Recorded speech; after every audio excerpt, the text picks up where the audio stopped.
What have you said to Prime Minister Netanyahu about Iran and how long to hold off on strike? Fine, he'll do whatever I want him to do. He's a very good man. He'll do whatever I want him to do, and he's a great guy. To me, he's a great guy. Don't forget, he was a wartime prime minister, and he's not treated right in Israel, in my opinion.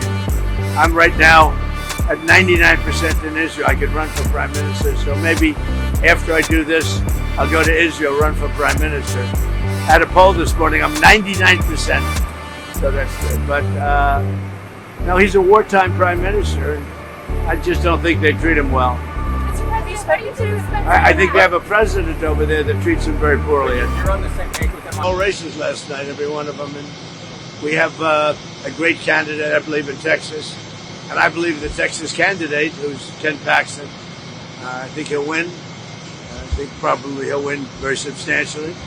And I think he'll go on to defeat a very defective candidate, a candidate that believes in 6 genders, and he takes hits at Jesus Christ, and he's wearing a mask 6 months ago, whereas anybody wearing a mask 6 months ago doesn't get it. And he's a vegan. He's a vegan in Texas. And you can't get elected as a vegan in Texas. Did you talk to Senate leadership on the Republican side about endorsing against an incumbent? I did. They'll be all right with it. They want to win. I know how to win. Are you worried about ballroom? Some of them don't know how to win. I know how to win.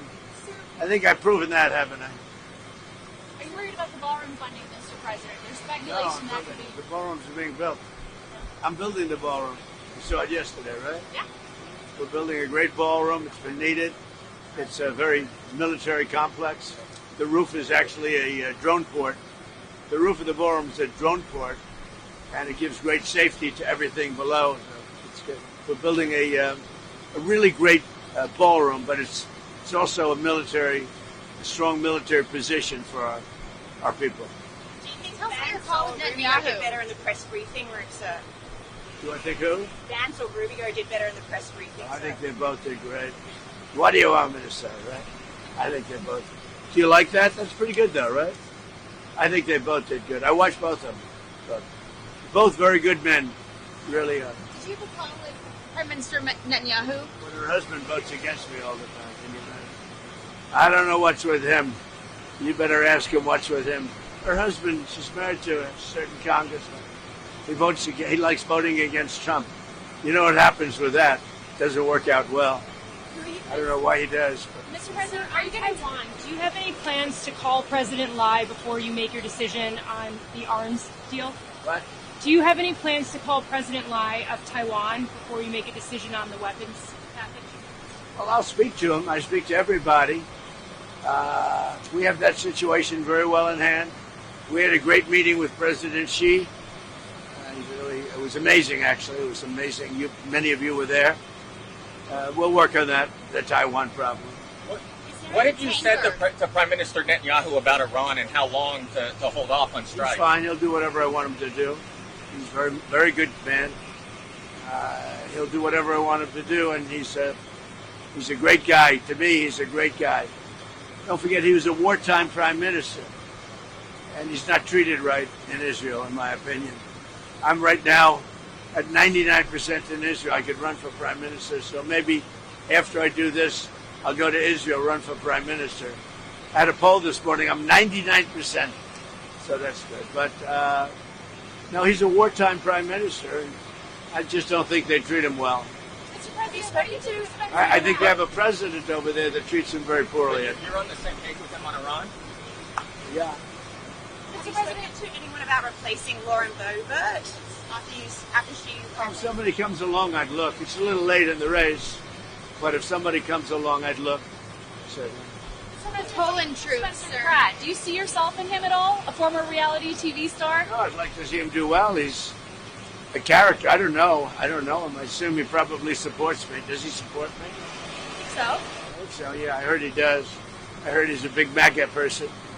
He's doing well. I don't know. If you have a rigged vote out there, that's the problem. The votes are rigged. You have a really rigged vote in California. You have all the mail-in ballots, everything else. Very hard to win because the elections are very dishonest. If we had Jesus Christ come down and count the votes, I would have won California because I do great with Hispanics. But it's a rigged vote. They send out 38 million votes. Nobody knows where they're going. Of course, the Democrats do, I guess. But disproportionately, Democrats get many more votes. Some get 8 votes.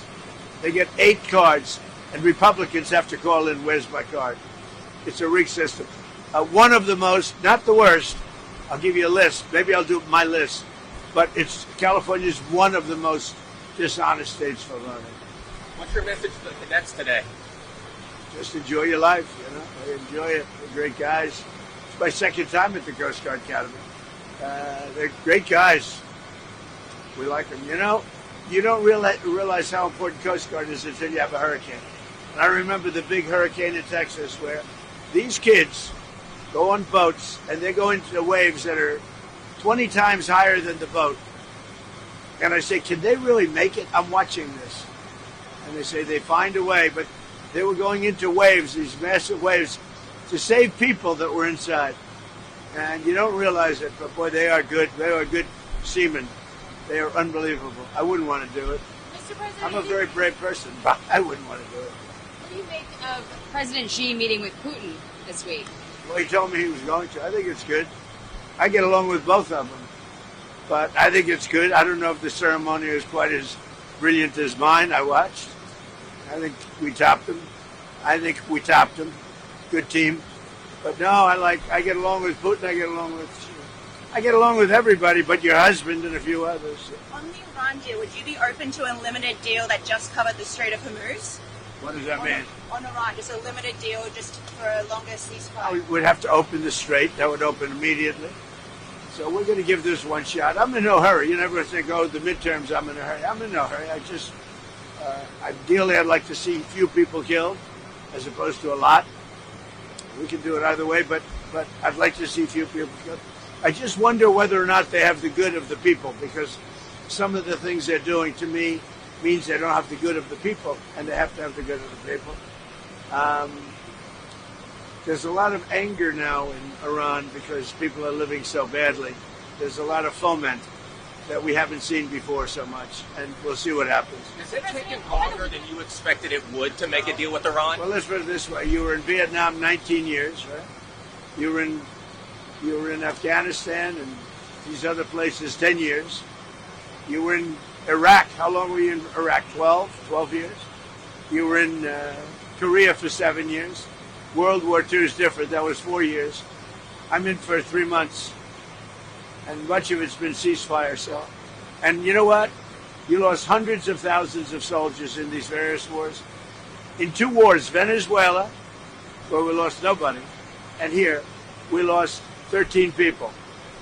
Now, 13 people is 13 too much, but we lost 13 people. In other wars, you lost hundreds of thousands of people. So people don't like it when you say, oh, do you know you've lost 13? We've lost in 2 major wars. We took over Venezuela. We essentially took over Iran. And we've lost so far 13 people. Somebody else would have lost 100,000 people. Okay? But I get a kick when I look at somebody on television. He's lost 13 people. I lost 13 people. They lost 13 people leaving an airport. Obama, 13 very good people that I got to know their families. So what we've done is amazing, and we have them decimated. Iran is decimated, and you're going to see things that are amazing. You're going to see a lot of amazing things over the next 3 years for our country. And I'd like to talk more about the economic, because we have $18 trillion being spent, and no country's ever had anything like that. We have car plants pouring in from Mexico, Canada. They don't want to be there. There's no reason to be there because they want to sell to our market.